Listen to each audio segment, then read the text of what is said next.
अब हम लोग को डिस्कशन करना है अपने चैप्टर नंबर 3 पर, और चैप्टर नंबर 3 है आपका करंट इलेक्ट्रिसिटी। तो सबसे पहली बात यही है कि किसी भी कंडक्टर में करंट बेटा कैसे फ्लो होता है। तो सबसे पहले अगर हम लोग एक ऐसा कंडक्टर कंसीडर करें, तो किसी भी कंडक्टर का नॉर्मल यानी बेसिक नेचर क्या होता है ये समझो। कंडक्टर के अंदर जो इलेक्ट्रॉन्स होते हैं ये सारे इलेक्ट्रॉन्स फ्री हैं, ठीक। ये पॉइंट तो बिल्कुल क्लियर है कि ये सारे के सारे इलेक्ट्रॉन्स फ्री हैं, लेकिन ये सब अपने रैंडम मोशन में होते हैं। कोई ऊपर जाएगा तो कोई इधर इलेक्ट्रॉन है नीचे जाएगा, कोई इधर जा रहा है तो कोई इधर है वो इधर जा रहा है, कोई इधर जाएगा तो कोई इधर जाएगा, ठीक है, कोई इधर जा रहा है तो कोई इधर जा रहा है। मतलब ये सारे के सारे जो इलेक्ट्रॉन्स हैं किसी भी कंडक्टर के अंदर लाखों करोड़ों की संख्या में, वो सारे के सारे इलेक्ट्रॉन्स अपने रैंडम मोशन में। रैंडम मोशन में होने की वजह से सबसे पहली बात तो ये बताओ कि ये रैंडम मोशन में आखिर क्यों है। इलेक्ट्रॉन जिगजैग या ब्राउनियन मोशन में होते हैं ना, वो आखिर क्यों होते हैं रैंडम मोशन में, क्या कारण है इसका। इनके पास कुछ ना कुछ थर्मल एनर्जी रही होगी, तो there must be some thermal energy due to their initial temperature. अगर उनका उस कंडक्टर का कुछ ना कुछ टेम्परेचर है तो टेम्परेचर के करस्पॉन्डिंग कुछ ना कुछ एनर्जी होगी। और आप सब ने ये चीज क्लास 11 में पढ़ा होगा कि आरएमएस स्पीड होती है इलेक्ट्रॉन्स की, सॉरी इलेक्ट्रॉन कह रहे हैं किसी भी गैस के मॉलिक्यूल की, काइनेटिक थ्योरी ऑफ गैसेस में आपने पढ़ा होगा √3 RT/m। याद आ रहा है। गैसियस सिस्टम में अगर मॉलिक्यूल्स के पास एनर्जी हो सकती है तो ये तो एक सॉलिड सिस्टम है, इसमें तो और भी बहुत सारे इलेक्ट्रॉन्स हैं, फ्री चार्जेस हैं, ठीक। तो वो सब के सब जो है इसी टेम्परेचर की वजह से एक इनिशियली मोशन में होते हैं जिसको हम लोग रैंडम मोशन कहते हैं, ठीक। लेकिन अगर इन सारे मोशन को हम लोग एवरेज रूप में देखें, यानी कि अगर हम एवरेज इनिशियल वेलोसिटी देखें तो वो 0 के बराबर आता है, क्योंकि वेलोसिटी कैसी क्वांटिटी है, वेक्टर। अब कोई ऑब्जेक्ट ऊपर जा रहा है तो कोई सेम ऑब्जेक्ट नीचे जा रहा है, कोई इधर जा रहा है तो कोई इधर जा रहा है। ओवरऑल वेक्टर फॉर्म में अगर एवरेज वैल्यू देखेंगे तो कितना आ जाएगा, 0। तो नो डाउट ये सारे के सारे इलेक्ट्रॉन्स फ्री हैं और ये सब मोशन में भी हैं, तो उसकी वजह से यहाँ कुछ ना कुछ करंट होना चाहिए। लेकिन अगर मैं एवरेज वैल्यू ऑफ करंट देखूंगा तो वो भी कितना आएगा, 0। इसीलिए यही कारण है कि अगर हम किसी भी कंडक्टर को नॉर्मली टच करते हैं, लोहे से बनी हुई किसी भी ऑब्जेक्ट को या कॉपर से बने हुए किसी भी ऑब्जेक्ट को अगर मैं टच करता हूं तो टच करते ही हमको करंट नहीं लगता। भाई लोहे का दरवाजा है, जब आप उसको पकड़ के खोलते हो गेट, बाहर वाला गेट आप खोलते हो तो क्या आपको करंट लगता है, नहीं। जबकि उसके अंदर भी सीन यही है, भाई वो कंडक्टर है, उसके पास ढेर सारे इलेक्ट्रॉन है, सारे इलेक्ट्रॉन इधर उधर मूव भी कर रहे हैं भाई, क्योंकि फ्री इलेक्ट्रॉन्स है, ठीक। बट उतना होने के बाद भी हमको करंट नहीं लगता, तो उसका रीजन यही है क्योंकि एवरेज इनिशियल वेलोसिटी कितनी है, 0। Similarly average value of current भी कितना है, 0। अगर आप चाहते हो कि नहीं सर इसमें कुछ ना कुछ करंट फ्लो करवाइए, तो उसके लिए हम लोग को इसमें एक एक्सटर्नल एनर्जी का सोर्स यानी कि एक सेल या बैटरी कनेक्ट करना पड़ेगा। कोई भी सेल या बैटरी क्या काम करता है बेटा, ये कांस्टेंट पोटेंशियल डिफरेंस क्रिएट करता है। जैसे ही आप ये सेल या बैटरी कनेक्ट करोगे, ये प्लस है माइनस है, तो यहां पर पॉजिटिव पोटेंशियल क्रिएट होगा और इस वाले एंड पर निगेटिव पोटेंशियल क्रिएट होगा। तो बोलो पॉजिटिव से निगेटिव डायरेक्शन में अपने आप इलेक्ट्रिक फील्ड यहां पर क्रिएट हो जाएगी, फ्रॉम पॉजिटिव टू निगेटिव। अब अगर मैं यहां पर ऑब्जर्व करूं इलेक्ट्रॉन्स को, तो ये सारे के सारे इलेक्ट्रॉन्स पर फोर्स किधर लगेगा, इन अपोजिट डायरेक्शन। इन सारे इलेक्ट्रॉन्स पर अपोजिट डायरेक्शन में एक फोर्स लगता है, जिसकी वजह से अब ये सारे के सारे इलेक्ट्रॉन्स लेफ्ट डायरेक्शन में एक साथ भागना शुरू करेंगे। जरा सोचो, अगर मैं इन इलेक्ट्रॉन्स की बात करूं तो इन इलेक्ट्रॉन्स पर बेटा जो फोर्स होगा, क्या वो फोर्स ई के बराबर है? अगर फोर्स ई के बराबर है, किसी भी ऑब्जेक्ट पर जो फोर्स होता है वो F बराबर ma के बराबर होता है, तो एक्सेलरेशन की जो वैल्यू यहां पर आएगी उन इलेक्ट्रॉन्स की, क्या वो E/m आएगी? बोलो भाई, ये वैल्यू हो गई इलेक्ट्रॉन्स के एक्सेलरेशन की। अगर ये सारे के सारे इलेक्ट्रॉन बेटा लेफ्ट डायरेक्शन में भाग रहे हैं और इनका मोशन एक्सेलरेटेड मोशन है, तो क्या इनकी वेलोसिटी लगातार इंक्रीज होनी चाहिए? कोई भी ऑब्जेक्ट अगर एक्सेलरेटेड मोशन में होता है, जिसका एक्सेलरेशन अगर पॉजिटिव है, तो इट्स वेलोसिटी मस्ट इंक्रीज। लेकिन होता क्या है, जैसे ही ये इलेक्ट्रॉन लगभग 2 × 10⁻⁻5 मीटर के लगभग मूव करते हैं, इतना थोड़ा सा डिस्टेंस जैसे ही बढ़े उतने में ये किसी दूसरे इलेक्ट्रॉन से कोलाइड कर गए या इसी कंडक्टर के किसी और एटम से कोलाइड कर गए। जब ये कोलाइड कर गए तो इनकी सारी एनर्जी किसके पास गई, जिससे टकराए, तो इनकी एनर्जी का लॉस हो गया। और ये जैसे ही भागे थे, ये इस डायरेक्शन में भागे थे, इधर की तरफ जैसे ही भागे तुरंत कोलाइड हो गए, इनकी एनर्जी वेस्ट हो गई, वो एनर्जी चली गई एटम के पास। अब ये एकदम रुक गए, फिर इनके ऊपर इलेक्ट्रिक फील्ड लग रही है, एक्सेलरेशन लग रहा है, तो फिर से उठ के खड़े हुए, जैसे ही भागे फिर से भिड़ गए। तो जैसे ही इतना डिस्टेंस चलता है तुरंत ये इलेक्ट्रॉन क्या हो जाते हैं, कोलाइड होने लगते हैं। कोलिजन की वजह से जो इसकी velocity due to this acceleration, इस इलेक्ट्रिक फील्ड के लगने से, इस एक्सेलरेशन के लगने से जो वेलोसिटी लगातार बढ़नी चाहिए थी वो वेलोसिटी इनकी बढ़ नहीं पाती है। और ऑन एन एवरेज अगर देखा जाए तो ये इलेक्ट्रॉन लगभग 10⁻⁵ मीटर पर सेकंड की एवरेज स्पीड से रेंगते हुए दिखाई पड़ते हैं। ये इलेक्ट्रॉन्स की जो इनिशियल थर्मल एनर्जी की वजह से जो इनिशियल थर्मल स्पीड थी, वो थर्मल स्पीड लगभग 10⁵ मीटर पर सेकंड के आसपास होती है। इतनी हाई स्पीड होती है इनिशियली इंडिविजुअल। एक एक इलेक्ट्रॉन की बात करें तो सारे मोशन में है ना, एवरेज स्पीड 0 है, लेकिन इंडिविजुअल स्पीड कितनी है, 10⁵ मीटर पर सेकंड ऑन एन एवरेज। लेकिन बाद में जब ग्रुप ऑफ इलेक्ट्रॉन्स को देखा जाता है तो वो बार बार कोलाइड हो रहे हैं, फिर रुक रहे हैं, फिर भाग रहा है, फिर कोलाइड हो रहा है, फिर भाग रहा है, फिर कोलाइड हो रहा है। इसके चक्कर में अगर एवरेज स्पीड देखा जाए तो वो स्पीड आती है 10⁻⁵ मीटर पर सेकंड। और अगर जो 10⁵ से चल रहा था और अगर वो ऑन एन एवरेज 10⁻⁵ मीटर पर सेकंड से चलता दिखाई पड़ रहा है तो ऑब्वियस है फिर वो रेंग ही रहा है। बोलो भाई, तो इस स्पीड को हम लोग बोलते हैं drift speed. So drift speed of electron is average speed of all electrons. सारे इलेक्ट्रॉन्स की जो एवरेज स्पीड होती है after application of the electric field is called drift speed. What is drift speed? It is the average speed of all या group of electrons when external electric field is applied through battery और cell। ठीक, तो average speed जो होती है वो drift speed होती है और इसी ड्रिफ्ट स्पीड को हम लोग क्या बोलते हैं, Vd। Is this clear? तो आइए जरा सबसे पहला काम यही करते हैं कि इस ड्रिफ्ट स्पीड की वैल्यू निकालते हैं। अगर हम लोग इन इलेक्ट्रॉन्स की इंडिविजुअली, इन एक एक इलेक्ट्रॉन्स की अगर मैं बात करूं तो इनिशियली इनकी स्पीड कितनी थी, u1 u2 u3 up to un। भाई अगर n इलेक्ट्रॉन्स थे तो सबकी अपनी अपनी इनिशियली कुछ ना कुछ स्पीड थी। After application of the electric field बोलो सबकी स्पीड कुछ ना कुछ बढ़ जाएगी भाई। तो v1 v2 v3 up to vn सभी की जो स्पीड है वो कुछ ना कुछ चेंज हो गई, बढ़ गई। और अगर मैं इंडिविजुअली बात करूं आपसे v1, तो v1 बराबर u1 plus a tau 1, v2 is equal to u2 plus a tau 2। ऐसे ही अगर मैं nth के लिए लिखूं तो it will become un plus a tau n। बात आई सर ये इक्वेशंस क्या है, तो these are the equations of motion. First equation of motion v is equal to u plus at कब अप्लाई किया जाता है, जब एक्सेलरेशन कांस्टेंट हो। और यहां पर चेक कर लो, charge of electron, mass of electron और इलेक्ट्रिक फील्ड, ये सारी चीजें क्या है, कांस्टेंट है। अगर ये कांस्टेंट है तो हम ये इक्वेशंस को अप्लाई कर सकते हैं। तो हमने इक्वेशंस को अप्लाई किया। Tau 1 tau 2 tau 3 is the relaxation time, मतलब दो सक्सेसिव कोलिजन, एक बार यहां भिड़े एक बार यहां भिड़े, इन दोनों कोलिजन्स के बीच में भी तो कुछ टाइम गया होगा, उसी टाइम को क्या बोलते हैं, रिलैक्सेशन टाइम। रिलैक्सेशन टाइम सोचो जितना ज्यादा हो कंडक्टर हमारा उतना बढ़िया है। बोलो यार, रिलैक्सेशन टाइम जितना ज्यादा हो कंडक्टर की कंडक्टिविटी उतनी ज्यादा है। तो कहने का मतलब रिलैक्सेशन टाइम हम तो चाहते हैं ज्यादा हो, लेकिन ठीक है फिलहाल जो भी है।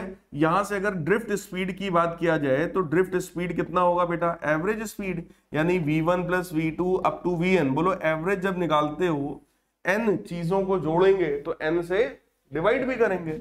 सो v1 plus v2 up to vn divided by n।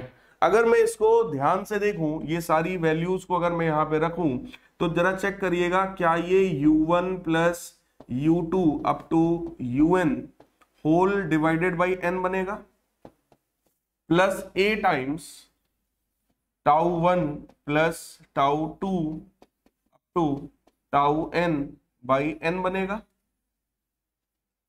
सही है भाई, b बराबर u प्लस ए टी है, तो सबका u अलग कर लिया, सबका a सेम है, कॉमन कर लिया, tau one plus tau two up to tau N by N, सब में n से हमने डिवाइड कर दिया। तो जरा चेक करिएगा, अगर मैं यही ड्रिफ्ट स्पीड निकालता हूं तो इनिशियल एवरेज स्पीड कितनी थी? इनिशियल एवरेज स्पीड कितनी थी भाई? 0। तो ये टर्म कितना हो गया बेटा? 0। एक्सेलरेशन कितना था हमारा? ई बाई एम, और ये जो tau one plus tau two up to tau N by n है, this is average relaxation time. So इसको मैं लिख सकता हूं टाउ। तो जरा चेक करिएगा, ड्रिफ्ट स्पीड की जो वैल्यू निकल करके आई, that is e by M into tau, जिसमें ई क्या है? इलेक्ट्रॉन का चार्ज, कैपिटल ई क्या है? Applied electric field. Electric field अगर तुमने बैटरी के थ्रू लगाई है तो बोलो वी बाई एल भी लिख सकते हैं। अगर इसका पोटेंशियल डिफरेंस v है तो आप सोचो इलेक्ट्रिक फील्ड को मैं क्या लिख सकता हूं भाई? E is equal to V by L. ये कौन सा फॉर्मूला है? Potential gradient. क्लियर? तो वो भी हम लोग कर सकते हैं अगर कभी जरूरत पड़ी तो। बाई एम, एम का मतलब हो गया इलेक्ट्रॉन का मास, और टाउ का मतलब रिलैक्सेशन टाइम। तो ड्रिफ्ट स्पीड का डेरिवेशन अगर कभी आपसे पूछा जाए तो क्या आप कर पाएंगे? ड्रिफ्ट स्पीड क्या होती है, क्या ये बात आपको पता है? This is average speed of all number of electrons when external electric field is applied using a cell और बैटरी। ठीक, तो वो हो गया। अब यहां पर एक बहुत ही इंपॉर्टेंट डेरिवेशन आता है, that is the relation between current and drift speed. So relation between current I and drift speed v, इन दोनों के बीच का रिलेशन। तो जरा ध्यान से देखिएगा, लेट अस कंसीडर कि एक पूरा का पूरा ये ग्रुप ऑफ इलेक्ट्रॉन है जो कि लेफ्ट डायरेक्शन में मूव कर रहा है with on an average speed which is known as drift speed. सारे के सारे इलेक्ट्रॉन अगर ड्रिफ्ट स्पीड से मूव कर रहे हैं तो बेटा डेल्टा टी टाइम में बोलो कितना डिस्टेंस ये ट्रेवल कर जाएगा?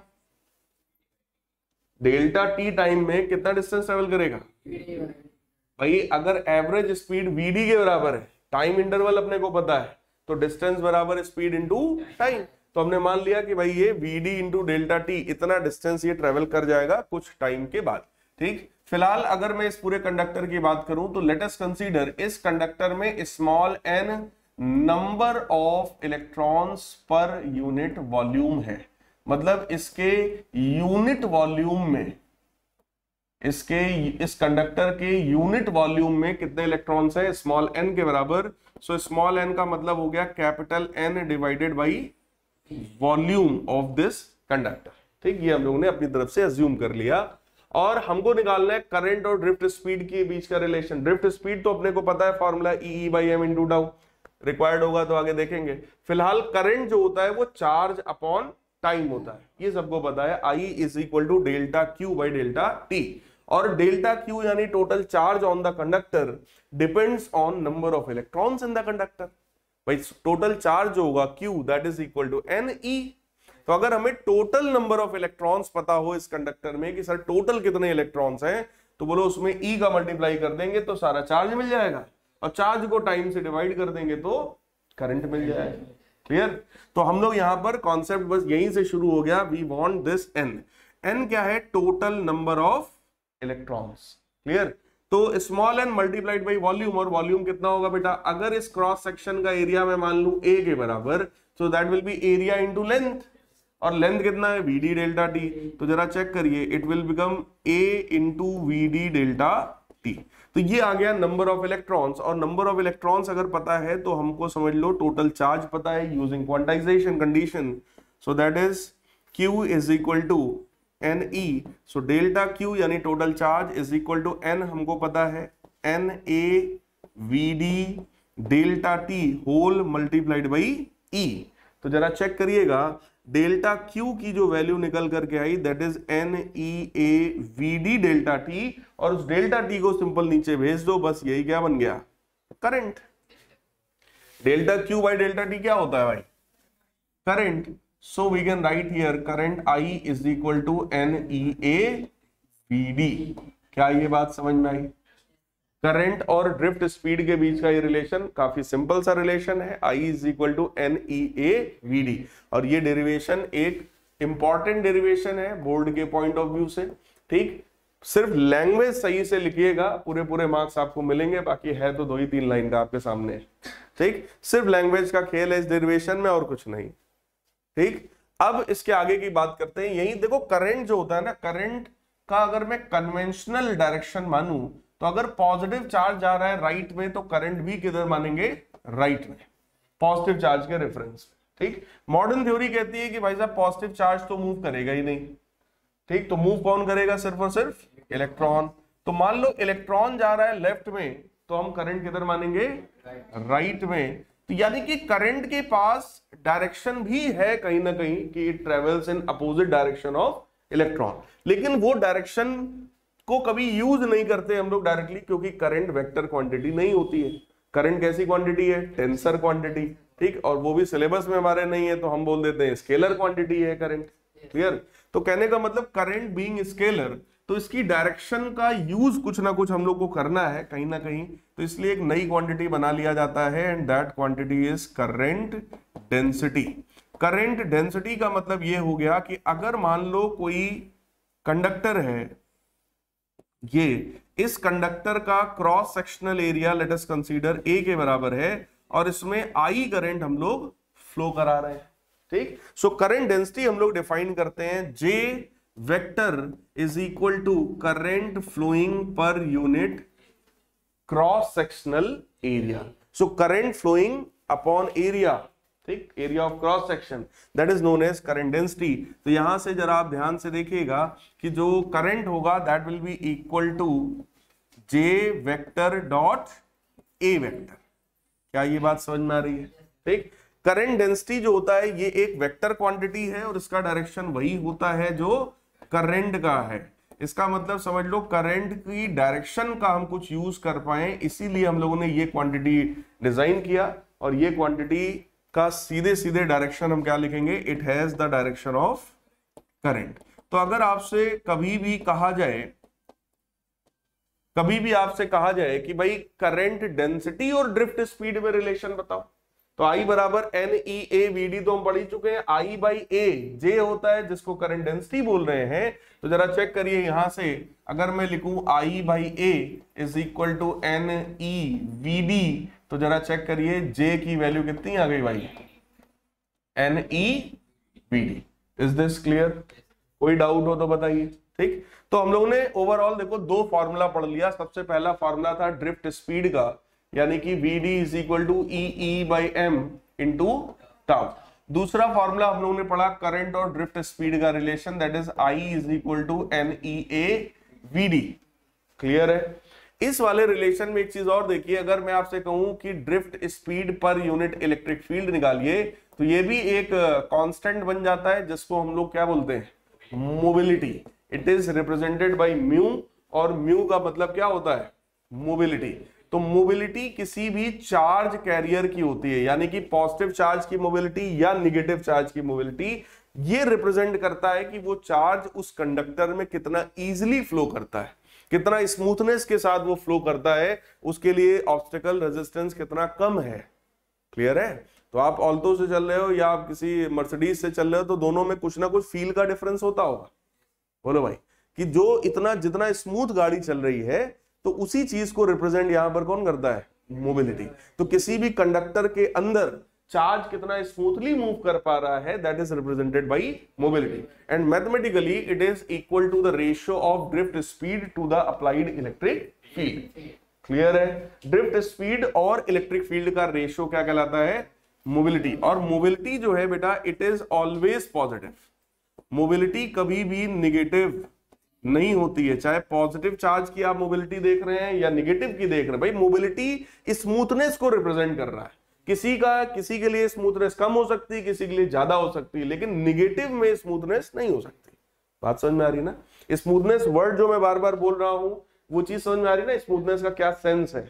यहाँ पे वो चिकना वाला स्मूथनेस नहीं मतलब, यहाँ पर उसका मतलब है कितनी आसानी से वो जो इलेक्ट्रॉन है या वो जो चार्ज है उस कंडक्टर के अंदर मूव कर रहा है। क्लियर है? सो ई टाउ बाई एम, वही चीज मैं भी आपसे बोल रहा था कि अगर रिलैक्सेशन टाइम बढ़ेगा, if average relaxation time is increasing, that means mobility of that charge is also increasing. और अगर मोबिलिटी ज्यादा है तो इसका मतलब उसकी कंडक्टिविटी बेटर है, और वो कंडक्टर हमारे लिए बढ़िया है। तो अगर हम लोग बोलते हैं कि सिल्वर सबसे अच्छा कंडक्टर है, तो इसका मतलब उसके अंदर जो मोबिलिटी होती होगी वो ज्यादा होती होगी। क्लियर है? इसका मतलब वहां पर रिलैक्सेशन टाइम भी ज्यादा होता होगा। ठीक, इसलिए सिल्वर बढ़िया है, कॉपर उससे थोड़ा कम अच्छा है, और बाकी देखें आयरन वगैरह या और एल्यूमिनियम तो और कम हो गया। क्लियर? यही डिफरेंस है जो हम लोग बोल देते हैं रेजिस्टिविटी, जो टर्म यूज कर देते हैं ना कि अलग अलग मटेरियल का रेजिस्टिविटी अलग अलग है। तो रेजिस्टिविटी का लेना देना कहीं ना कहीं इन्हीं चीजों से होता है। अभी हम लोग उसको पढ़ने वाले हैं। तो जरा चेक करो, ये फॉर्मूला अच्छे से समझ में आ गया? ठीक, मोबिलिटी एक छोटा सा डेफिनेशन है, आपसे कभी भी पूछा जा सकता है आपके एग्जाम में, 1 नंबर 2 नंबर में कोई छोटा मोटा क्वेश्चन भी पूछा जा सकता है। देखो न्यूमेरिकल कभी भी जब पूछा जाता है ना, तो न्यूमेरिकल को न्यूमेरिकल मत समझिए। आप लोग के एग्जाम में जो आते हैं, आप उसको थ्योरी कॉन्सेप्ट ही समझो। सबसे पहले न्यूमेरिकल को पढ़ के अगर आपको इस बात का फील नहीं आया कि इसमें यही वाला फॉर्मूला लगेगा, तो आप समझ जाओ आपका कॉन्सेप्ट वीक है। और जब फॉर्मूला पता चल जाए तो फिर न्यूमेरिकल में बचा क्या? बताइए। अगर कोई एक न्यूमेरिकल को पढ़कर हमारे दिमाग में फॉर्मूला आ गया कि सर लगेगा तो यही, तो फिर बचा क्या? फिर तो वैल्यू जो है उठा के डालो और गुणा भाग करो, जो आए वो आंसर लिखो। बात समझ में आया? तो न्यूमेरिकल को बच्चे न्यूमेरिकल समझते हैं, लेकिन न्यूमेरिकल है कॉन्सेप्ट ही। कॉन्सेप्ट जब तगड़ा होता है तो न्यूमेरिकल अपने आप सॉल्व होना शुरू हो जाता है, और जब कॉन्सेप्ट में क्लियरिटी नहीं होती है तो न्यूमेरिकल फंसना शुरू हो जाता है। और 100% न्यूमेरिकल ऑब्वियस है फिजिक्स में, वो मतलब कोई भी ऐसा नहीं जो बोल दे हमें सब आता है सर 100% हम कर देंगे, वो बहुत ही रेयर चीज होती है फिजिक्स जैसे सब्जेक्ट में। इसलिए आप अपनी कॉन्सेप्ट क्लियरिटी को बढ़ाने की कोशिश करिए, बार बार इतनी बार कॉन्सेप्ट्स को पढ़ो समझो कि एकदम फील आ जाए। जब वो फील आ जाएगा तो आपके जो बोर्ड लेवल के लेकिन जो क्वेश्चन आते हैं वो आप 100% कर ले जाओगे, क्योंकि वहां जेईई एडवांस जैसे क्वेश्चन नहीं आने हैं कि जो इतना कठिन हो गया आपको बहुत सोचना पड़े। ठीक, यहाँ पर सिंपल टू द पॉइंट एक कॉन्सेप्ट पर बेस्ड क्वेश्चन होगा। अब आपसे मान लो हम बोल रहे हैं ड्रिफ्ट स्पीड की वैल्यू निकालनी है, किसी भी क्वेश्चन में कुछ भी लिखा हो ऊपर, तो खुद ही सोचो ड्रिफ्ट स्पीड का तुम्हारे पास सिर्फ और सिर्फ 2 ही फार्मूला है, ई बाई एम इंटू टाउ, और दूसरा फार्मूला ये वाला आई बराबर है नहीं है वीडी, या तो इससे आएगा या तो उससे आएगा। अब ये क्या चीज है? ये कॉन्सेप्ट है। कॉन्सेप्ट अगर क्लियर होगा तभी तो हमें पता होगा कि हमने 2 ही फार्मूले पढ़े हैं ड्रिफ्ट स्पीड के, और कोई फार्मूला ही नहीं है। जब नहीं है तो आप क्वेश्चन पढ़ो, अगर करंट वरेंट की बात कर रहा है तो इसको सोचो, और करंट की बात नहीं कर रहा तो पीछे वाले फार्मूले को सोचो। क्या ये बात समझ में आई? फिलहाल इन 2 फार्मूले को आइए हम लोग थोड़ा सा रिलेट करके देखते हैं क्या मिलेगा। तो यहां पर आप I is equal to N E A, v d की जगह मैं उसकी वैल्यू लिख दूं e by M into tau, तो ये बन जाएगा I is equal to N E square A tau by m, n E square A tau by m, e रह गया। तो इलेक्ट्रिक फील्ड को मैं क्या लिख सकता हूं? V बाई एल, क्योंकि मैं ओम्स लॉ की तरह पढ़ रहा हूं, और ओम्स लॉ होता है relation between voltage and current. तो यहां से आप ध्यान से देखो तो वैल्यू कितनी मिलेगी? M L upon N E square A into tau times I. ठीक, तो यहां से एक चीज एकदम क्लियर हो गया, जरा ध्यान से देखिएगा। एम का मतलब हो गया इलेक्ट्रॉन का मास, एल का मतलब length of the conductor, n का मतलब number of electrons per unit volume of the conductor, e का मतलब इलेक्ट्रॉन का चार्ज, ए का मतलब cross sectional area of the conductor, tau का मतलब average relaxation time of the conductor. अब एक एक करके जरा ध्यान से देखो। एम मास ऑफ इलेक्ट्रॉन, ये इलेक्ट्रॉन का मास है जो कि हर जगह बोलो कांस्टेंट होता है, उसका कोई मतलब नहीं, ये मटेरियल की बात समझ लो हो गई। एल क्या है? Length of conductor. अब लेंथ ऑफ कंडक्टर इतना बड़ा भी हो सकता है, इतना भी हो सकता है, इतना भी हो सकता है, यानी कि ये किसकी प्रॉपर्टी है?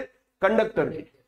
किसकी प्रॉपर्टी है? कंडक्टर की लेंथ। अब लेंथ इतना बड़ा भी हो सकता है, और हो सकता है कि हम इतना बड़ा कंडक्टर ले आए, बोलो यार। लेकिन अगर मैंने तुम्हें ये कंडक्टर दे ही दिया कि बेटा यही यूज करना है तुमको एक्सपेरिमेंट में, तो बोलो अब लेंथ कैसा हो गया? कांस्टेंट, फिक्स हो गया। क्लियर? लेकिन अगर मैं दूसरा एक रॉड ले आऊं इतना बड़ा, तो वहां पर फिर क्या हो जाएगा? लेंथ थोड़ा बड़ा हो जाएगा, लेकिन उस कंडीशन में वो भी फिक्स है, बोलो यार। सही है। दूसरी बात क्या हो गई? N number of electrons per unit volume, ये किसकी प्रॉपर्टी है? मटेरियल की। अगर ये कॉपर का बना है या बड़ा रॉड ले आए कॉपर का बना है, तो बोलो एन विल बी सेम, क्योंकि वो मटेरियल की प्रॉपर्टी कि भाई कॉपर के यूनिट वॉल्यूम में कितने नंबर ऑफ इलेक्ट्रॉन्स हैं, ये किसकी प्रॉपर्टी है? मटेरियल की। ठीक, फिर ई मतलब इलेक्ट्रॉन का चार्ज, सिंपल है। ए का मतलब एरिया ऑफ क्रॉस सेक्शन, ये वही लेंथ वाली बात हुई कि एरिया ज्यादा हो सकता है, कम हो सकता है, लेकिन अगर एक फिक्स हमने आपको दे ही दिया तो बोलो एरिया और लेंथ दोनों कैसा हो गया? फिक्स। तो एरिया और लेंथ जो है वो ज्योमेट्री की प्रॉपर्टी है। किसकी प्रॉपर्टी है? ज्योमेट्री। इसके एक्सटर्नल शेप साइज की बात है। ठीक। और टाउ का मतलब average relaxation time, that is also property of material. तो ये भी मटेरियल पर डिपेंड करता है। Is this clear?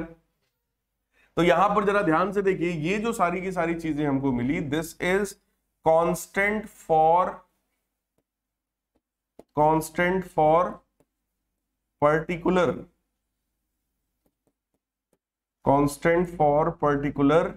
कंडक्टर। अगर मैं एक कंडक्टर आपको अभी यहां दे ही दूं कि भैया ये कंडक्टर लो, यही यूज करना है, तो इसका मतलब बोलो इसका लेंथ एरिया फिक्स है, इसका मटेरियल भी फिक्स है, इसका मतलब ये सारी चीजें कांस्टेंट हो गई। लेकिन किसके लिए? फॉर अ पर्टिकुलर कंडक्टर या फॉर अ गिवन कंडक्टर। अगर एक कंडक्टर फिक्स है तो फिर ये सब फिक्स हो गया। क्लियर? कंडक्टर नहीं फिक्स है तो सर लेंथ कुछ भी हो सकता है, इसका एरिया कुछ भी हो सकता है, मटेरियल कुछ भी हो सकता है। क्लियर है? इसका मतलब ये रहा कि ये सारी चीजें कांस्टेंट है अगर एक पर्टिकुलर कंडक्टर की मैं बात कर रहा हूं, और इसी को हम लोग क्या बोलते हैं? Resistance. So V is equal to I R, यानी कि V proportional to I, that is the Ohm's law.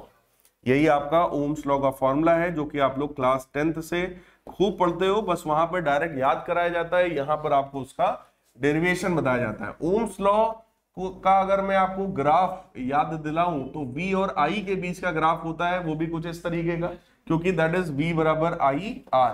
अब जरा ध्यान से देख के बताइए इस ग्राफ का स्लोप कितना होगा?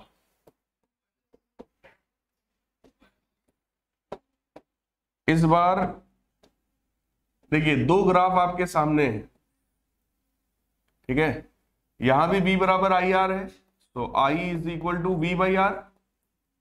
अब इसका स्लोप कितना होगा और दोनों में क्या डिफरेंस है? इसका जो स्लोप है देखो, y बराबर mx होता है, y एक्सिस पर कौन है? v, तो ये हो गया y, और ये हो गया x, तो ये क्या बना? m, और m ही क्या होता है? स्लोप। यानी कि इस लाइन का स्लोप कितना हुआ? r के बराबर। तो कभी भी अगर आपको vi ग्राफ दिया जाए लाइक दिस, तो उस ग्राफ का स्लोप ही हमें क्या रिप्रेजेंट करेगा?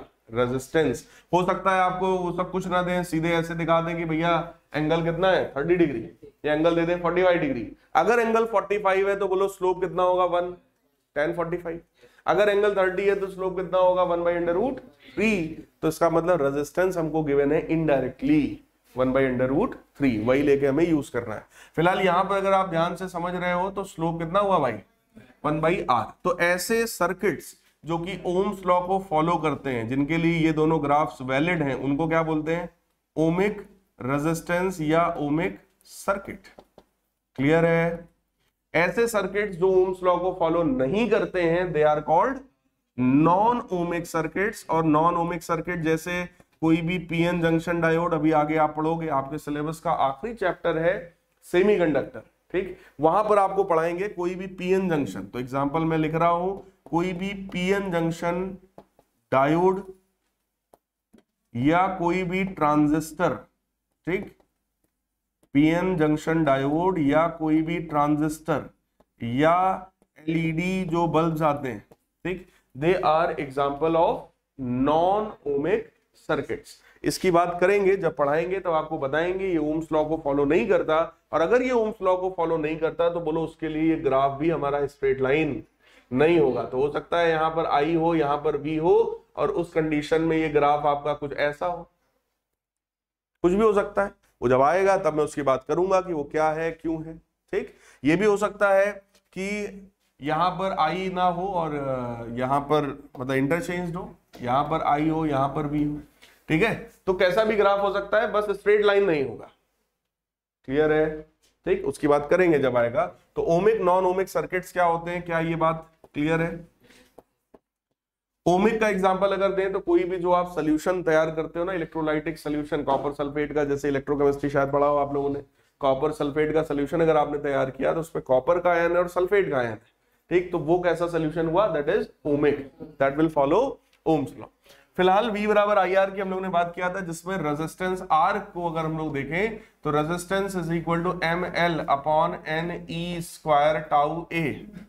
बोलो भाई, NE स्क्वायर टाउ A। यहां पर आप चेक करिएगा, मैंने चीजों को अलग अलग कर दिया।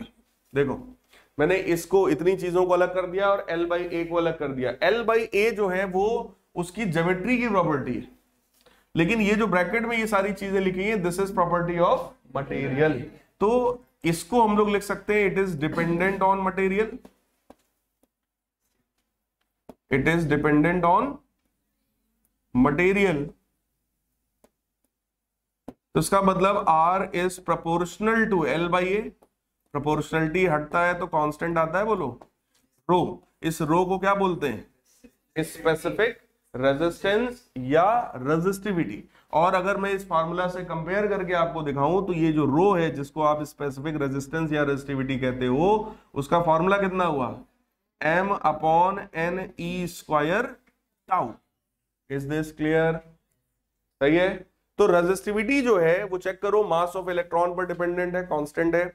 इलेक्ट्रॉन के चार्ज पर डिपेंडेंट है, कांस्टेंट है। n number of electrons per unit volume, अब ये अलग अलग मटेरियल के लिए अलग अलग होगा।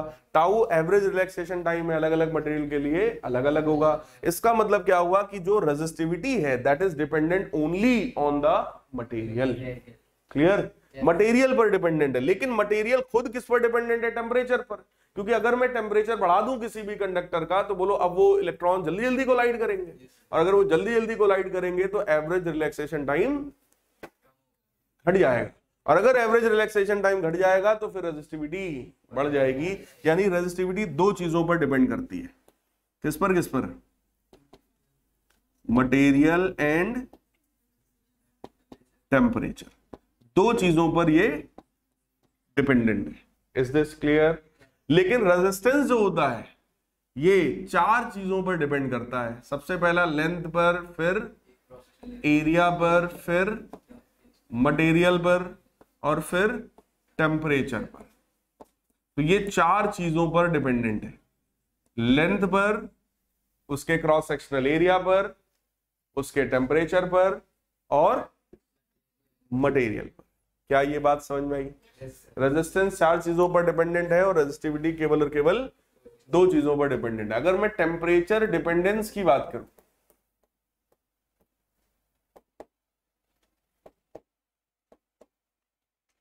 टेम्परेचर डिपेंडेंस की अगर मैं बात करूं तो जैसे जैसे आप टेम्परेचर बढ़ाते जाते हो, किसी भी कंडक्टर का रेजिस्टेंस या रेजिस्टिविटी दोनों ही बढ़ता जाता है। Like this. किसी भी कंडक्टर के लिए अगर हम लोग बात करें तो ये ग्राफ किसके लिए मैंने बनाया है? It is for conductor. As you increase the temperature, the resistance as well as resistivity both increase with temperature. Clear है? इसके लिए अगर मैं फॉर्मूला आपको याद दिलाऊं या बताऊं तो रेजिस्टेंस में होने वाला जो चेंज होता है ना बेटा, that is directly proportional to change in temperature. कि भाई जितना ज्यादा आप टेम्परेचर में चेंज करोगे, that is directly proportional to the value of resistance at present. भाई अगर अभी 100 ओम का रेजिस्टेंस है, टेम्परेचर बढ़ाओगे तो 100 वाले में ज्यादा डिफरेंस आएगा या 2 ओम वाले में ज्यादा आएगा? भाई 100 वाला बढ़ के 105 हो सकता है, लेकिन 2 ओम वाला 105 नहीं हो पाएगा कभी। 2 ओम वाला बढ़ेगा तो 2.2 होगा, 2.1 होगा।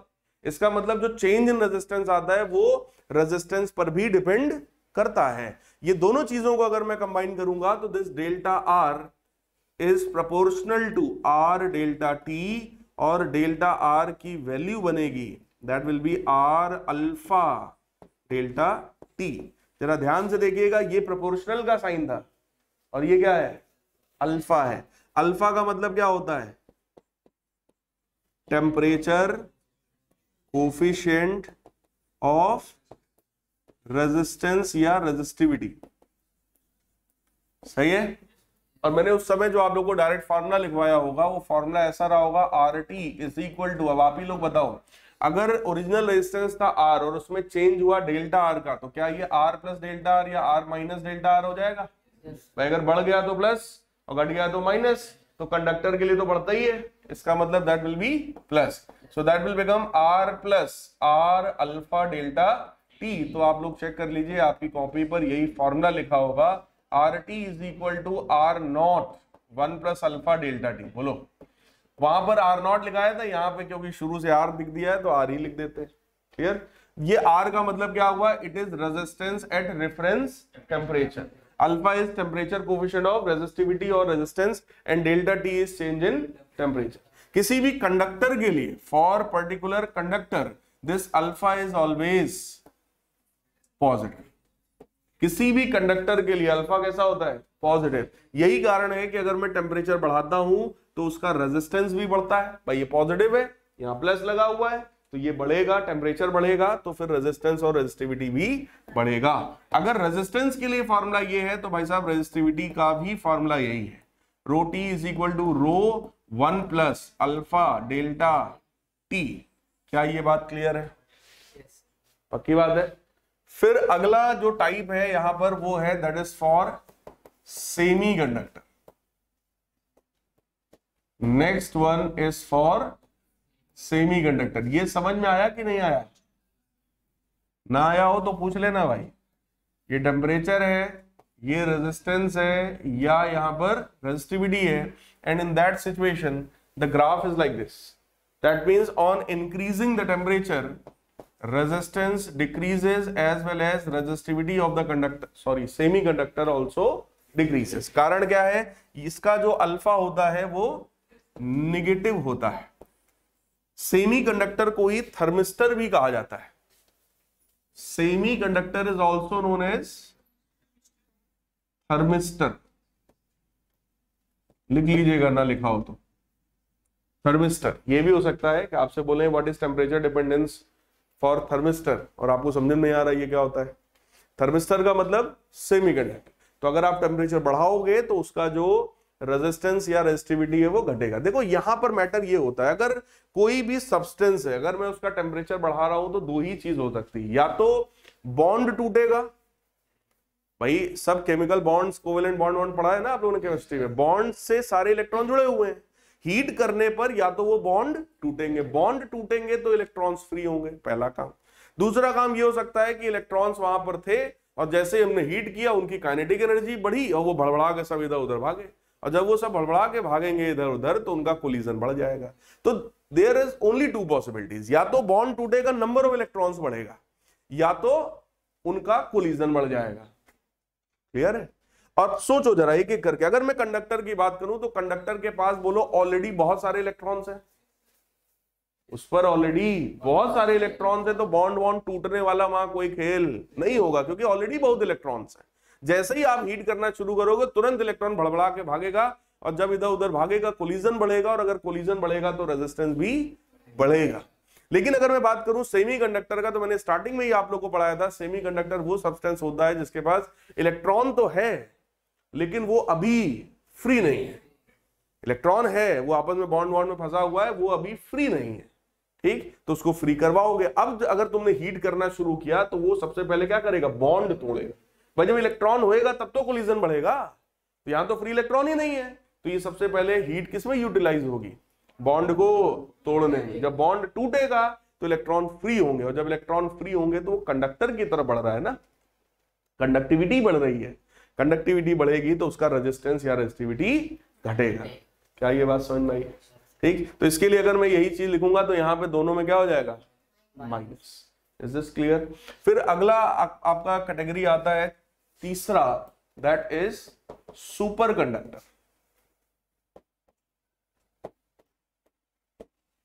सुपर कंडक्टर, सुपर कंडक्टर के केस में क्या है? नॉर्मली तो कंडक्टर की तरह बिहेव करता है। कंडक्टर का ग्राफ चेक कर लो, ऐसे ही था। जैसे जैसे टेम्परेचर बढ़ाएंगे वैसे वैसे रेजिस्टेंस भी बढ़ेगा। यहां पर भी चेक करो, टेम्परेचर बढ़ाने पर रेजिस्टेंस क्या हो रहा है? बढ़ रहा है। ठीक, या टेम्परेचर को कम करने पर रेजिस्टेंस घट रहा है, रेजिस्टिविटी भी घट रही है। लेकिन अचानक से एक ऐसा टेम्परेचर यहां पर मिलता है, क्रिटिकल टेम्परेचर, जिसमें ये रेजिस्टिविटी घट के एकदम से जीरो हो जाती है। टेम्परेचर घटाते घटाते घटाते घटाते रेजिस्टेंस, अपना रेजिस्टिविटी सब घट रहा है, एकदम कंडक्टर वाला बिहेवियर नॉर्मल। लेकिन अचानक से एक ऐसा कोई टेम्परेचर आ गया जिसमें खट से कंडक्टिविटी हो गई जीरो। जैसे ही कंडक्टिविटी जीरो हो गई, at this particular temperature this behaves like super conductor. Otherwise above this temperature this will behave like normal conductor. Clear? तो ये यहां पर ये जो क्रिटिकल टेम्परेचर है, इसी क्रिटिकल टेम्परेचर पर ही सुपर कंडक्टिविटी की जो प्रॉपर्टी है बेटा वो देखा जाता है। Otherwise it normally behaves like a conductor. Is this clear? ठीक, तो कुछ मेटल के अलॉयज होते हैं बट बुक्स में उसका नाम लिखा नहीं होता है, तो बहुत ज्यादा मेरे को भी आइडिया नहीं है। लेकिन सुपर कंडक्टर अगर आप चाहेंगे तो आप ना गूगल करके आप एग्जैक्ट नाम एक दो देख सकते हो, लेकिन आपसे बोर्ड में कभी नाम नहीं पूछेगा। सुपर कंडक्टर क्या है, सुपर कंडक्टिविटी क्या है, केवल ये भले पूछ सकते हैं, तो आप बताओगे it normally behaves like conductor, as we increase the temperature resistance increases, as we decrease the temperature resistance decreases, but at certain critical temperature the resistance और resistivity suddenly becomes zero and conductivity suddenly becomes infinite, so it behaves like superconductor. Is this clear? ठीक, तो आप लोगों ने अभी तक देखो किसी भी सर्किट एलिमेंट में, यानी कि किसी भी सर्किट की अगर मैं बात करूं, सबसे पहली बात सर्किट क्या है भाई? सर्किट का मतलब होता है closed and continuous path followed by the electron और current is called electric circuit. किसी भी इलेक्ट्रिक सर्किट में दो ही तरह के बेटा एलिमेंट्स हो सकते हैं, या तो एक्टिव एलिमेंट होगा या तो पैसिव एलिमेंट होगा।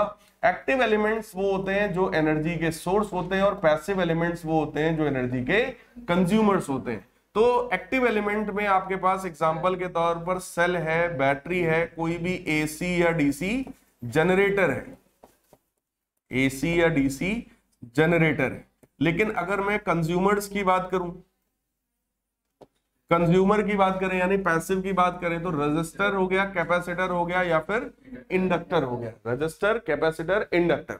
रजिस्टर का काम होता है इट अपोजेस करंट, जैसे जैसे रेजिस्टेंस की वैल्यू बढ़ती है करंट की वैल्यू कम होती है, तो इसका काम है ये करंट से अपनी दुश्मनी निभाता है, ये करंट की वैल्यू को डिक्रीज करता है। कैपेसिटेंस का काम क्या है? इट स्टोर्स चार्ज, यानी कि it stores electrical energy in the form of electric field between the plates of the capacitor, और वो आप लोग प्रीवियस चैप्टर में पढ़ चुके हैं।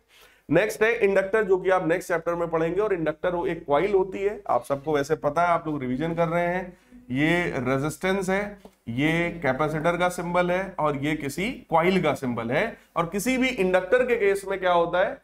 It opposes variation in current.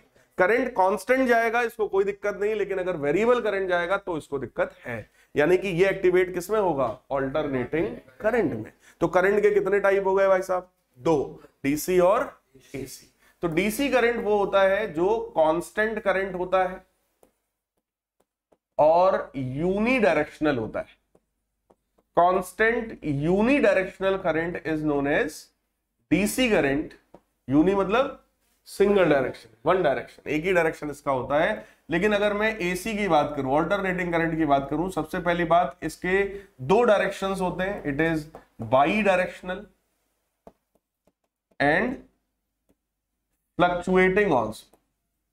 पहले तो बाई डायरेक्शनल है, दूसरी बात इसकी वैल्यू जो है वो लगातार चेंज होती रहती है। तो अगर मैं टाइम के साथ करंट का ग्राफ बनाऊं डीसी के लिए तो दैट विल बी कांस्टेंट, ठीक। लेकिन अगर मैं एसी के लिए बात करूं सो दैट इज लाइक दिस, कुछ ऐसा ये बिहेवियर शो करता है। और आप लोग एसी भी पढ़ चुके हैं, हालांकि हम लोग आगे बात करेंगे। तो फिलहाल उसका जो इक्वेशन होता है वो आई बराबर I naught sine omega T type का होता है, और इसका जो करंट होगा that will be a simple constant current. Is this clear? पक्की बात है। किसी भी एक्टिव एलिमेंट की अगर मैं बात करूं, यानी कि किसी भी सेल या बैटरी की अगर मैं आपसे बात करूं, तो किसी भी सेल या बैटरी को अगर मैं यहां पे डायग्राम में आपको शो करूं, तो किसी भी सेल बैटरी में बोलो दो इलेक्ट्रोड्स होते हैं। किसी भी सेल बैटरी में दो इलेक्ट्रोड्स होते हैं, और सेल के अंदर क्या भरा होता है भाई? इलेक्ट्रोलाइट भरा होता है। ये जो इलेक्ट्रोलाइट है ये भी बेटा अपना एक रेजिस्टेंस ऑफर करता है, जिसको क्या बोलते हैं? Internal resistance. तो बैटरी के अंदर भरा हुआ ये जो इलेक्ट्रोलाइट है दैट ऑफर्स इंटरनल रेजिस्टेंस। और बैटरी में अगर मान लो कोई डिवाइस हमें चलानी है, पंखा चलाना है या कोई बल्ब हमें जलाना है बैटरी से, तो वो जो पंखा है या ये वो जो बल्ब है that behaves like external resistance. तो आप क्या करोगे? किसी भी बैटरी में एक प्लस होता है, एक माइनस होता है, सबको पता है, ठीक। प्लस माइनस से आप एक तार लाओ, एक इससे लाओ, एक इससे लाओ, यहीं पे एक बल्ब जो है वो जोड़ दो, तो वो कहलाएगा एक्सटर्नल सर्किट। और बैटरी के अंदर जो इलेक्ट्रोलाइट भरा हुआ है वो क्या कहलाएगा? Internal circuit. अगर मान लीजिए मैंने यहां पर, देखना ध्यान से जरा, इसको हमने ऊपर कर दिया। अब देखिएगा जरा ध्यान से, मान लो हमने यहां पर एक बल्ब कनेक्ट कर दिया लाइक दिस, ठीक, बल्ब को प्लस माइनस दोनों से हमने जोड़ दिया, तो बल्ब का अपना जो रेजिस्टेंस होगा that will B external resistance, electrolyte का जो अपना रेजिस्टेंस होगा that will B internal resistance. तो आउटर सर्किट में कुछ एनर्जी जाएगी और कुछ एनर्जी इनर सर्किट में जाएगी। अब यहां पर होता क्या है, जैसे ही कोई भी सेल काम कर रहा है तो सेल के निगेटिव वाले इलेक्ट्रोड में से इलेक्ट्रॉन्स बल्ब से होते हुए कहां पे जाएंगे, पॉजिटिव वाले, धड़ाधड़ यहां से इलेक्ट्रॉन्स होते हुए इधर की तरफ जा रहे हैं, इधर से इधर की तरफ लगातार जाते जा रहे हैं, तो करंट जो होगा वो पॉजिटिव से निगेटिव में जाएगा। लेकिन धीरे धीरे एक समय ऐसा आएगा कि बैटरी हमारी पूरी तरीके से डिस्चार्ज हो गई है, क्योंकि इसके सारे के सारे इलेक्ट्रॉन कहां पहुंच गए, पॉजिटिव। वो कंडीशन होती है बैटरी डेड हो गई, डिस्चार्ज हो गई। अब हम क्या करेंगे, बैटरी की चार्जिंग करेंगे। चार्जिंग का मतलब जो इलेक्ट्रॉन इसमें भर गए वो सारे इलेक्ट्रॉन्स को मैं यहां से कहां पहुंचाऊंगा, वापस उसकी जगह पर। और ये काम बोलो सेल के अंदर से होगा, और जब सेल के अंदर से इलेक्ट्रोलाइट के थ्रू वो इलेक्ट्रॉन्स जा रहे होंगे तो इलेक्ट्रोलाइट भी अपनी रंगबाजी दिखाएगा, वो भी कुछ ना कुछ रेजिस्टेंस ऑफर करेगा। उसी रेजिस्टेंस को क्या बोलते हैं, इंटरनल रेजिस्टेंस। यानी कि जब आप चार्जिंग कर रहे होते हो तो उस समय इंटरनल सर्किट का खेल है, और जब बैटरी करंट दे के खुद डिस्चार्ज हो रही होती है तब एक्सटर्नल सर्किट का खेल है। तो यहां पर दो तरह की एनर्जीज हो गई, एक बैटरी की टोटल एनर्जी और एक वो एनर्जी जो एक्सटर्नल सर्किट में जाएगी। जैसे मान लो बैटरी की टोटल एनर्जी है 100 जूल की, तो 100 में से बेटा 80 जूल तो चला गया बाहर एक्सटर्नल सर्किट में, लेकिन 20 जूल उसका पहले से वेस्ट हो रहा है, किसके चक्कर में, इंटरनल रेजिस्टेंस के चक्कर। क्लियर। तो यानी बैटरी में दो तरह के टर्म्स की बात किया जाएगा। सबसे पहला टर्म होगा that is the total energy possessed by a cell, that is known as EMF, electromotive force. इसको कुछ किताबों में E से लिखते हैं, कुछ किताबों में उसको इस तरीके से लिखते हैं, ठीक, दोनों ही तरीका है। फिर 80 जूल की जो एनर्जी गई है इसको बोलते हैं टर्मिनल पोटेंशियल डिफरेंस, और इसको डिनोट करते हैं डेल्टा V से। तो डेल्टा V वो एनर्जी है जो एक्सटर्नल सर्किट में जा रहा है, और E वो एनर्जी है जो इंटरनल सर्किट में जा रही है। Is this clear? चलिए अगली क्लास में और डिटेल में इसकी बात करेंगे हम लोग, ठीक है भाई।